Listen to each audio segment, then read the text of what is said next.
Yun, bibili ng chopper tapos on installment. Okay lang po, hingi po ako ng extension po within the I'm days na sorry. bigay ko po yung contract No, I'm po. sorry, Mayor. You promised to Apo. tell the committee the name of this British company. So please. Okay, ko-confirm ko lang po para sigurado. Kasi, Bakit hindi nyo alam, Mayor? Pagkatapos nung nakaraang hearing, kumontak po kami sa CAAP. Active pa po ang registration ng chopper nyo Apo. na nasa pangalan nyo. Yes po, Your Honor. So can you explain this? Bakit sinabi nyong binenta nyo na ito samantalang lumalabas, kayo pa rin yung may-ari? Your Honor, ang kontrata po namin yan ay deed of absolute sale po. Ay deed of conditional sale po pala. Babayaran po siya in next 6 months po. Installment din po. After po mabayaran po, mag-execute na po ako ng deed of sale po sa kanila. So habang hindi pa deed of sale na consummated, kayo pa rin yung may-ari?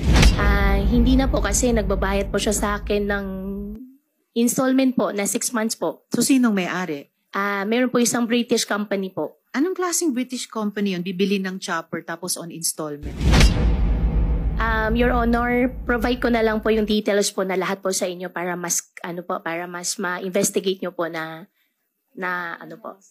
Actually, last hearing nyo pa kasi sinabi na ibinenta nyo sa British company. And Apo. last hearing nyo pa pinangako ibigay yung pangalan. So anong pangalan ng British company? Your Honor, okay lang po, hingi po ako ng extension po within the day I'm po sorry. bigay ko po yung contract No, po. I'm sorry, Mayor.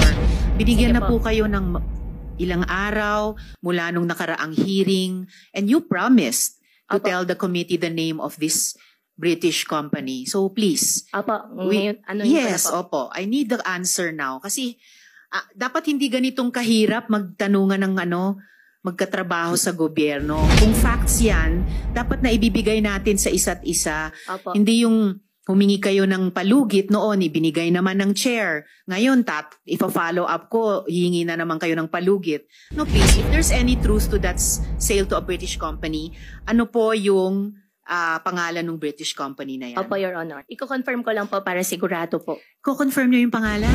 Opo, iko-confirm ko lang po para sigurado. Kasi, Bakit hindi nyo alam, Mayor? Binenta nyo sa kanila, they owe you money. Babayaran kayo on installment for 6 months. Ano pong pangalan ng British company na yan? Your Honor, yung pangalan po, ang na-execute po is yung lawyer. Kaya iko-confirm ko lang po para sigurado Sinong po. lawyer? Lawyer ko po. Ano pangalan ng lawyer nyo? Attorney Phil Joy. Attorney Phil Joy. Opo. Apelyido nila yung Phil Joy?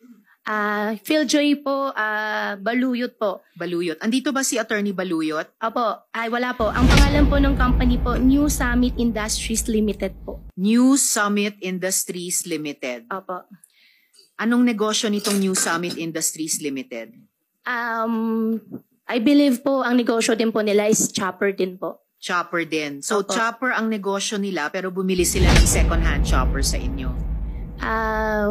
Ang pagkakalam ko po, Your Honor, matagal daw po ang waiting time po ng Lion Air po ngayon. At it so happen po, tinanong na binibenta ko po dahil ang gusto ko naman po talagang negosyo po doon sa chopper ay gagawin po siya parang air taxi. However po, hindi po nag-push through, binenta ko na lang po.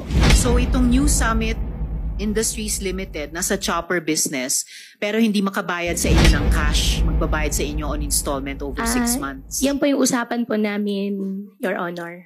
Alright. Alam nyo, Mayor, hindi kailangan ganitong kahirap. Opo. Sumagot sa tanong ng Senate Committee na kailangan parang halos kalad ka rin mula sa loob ninyo.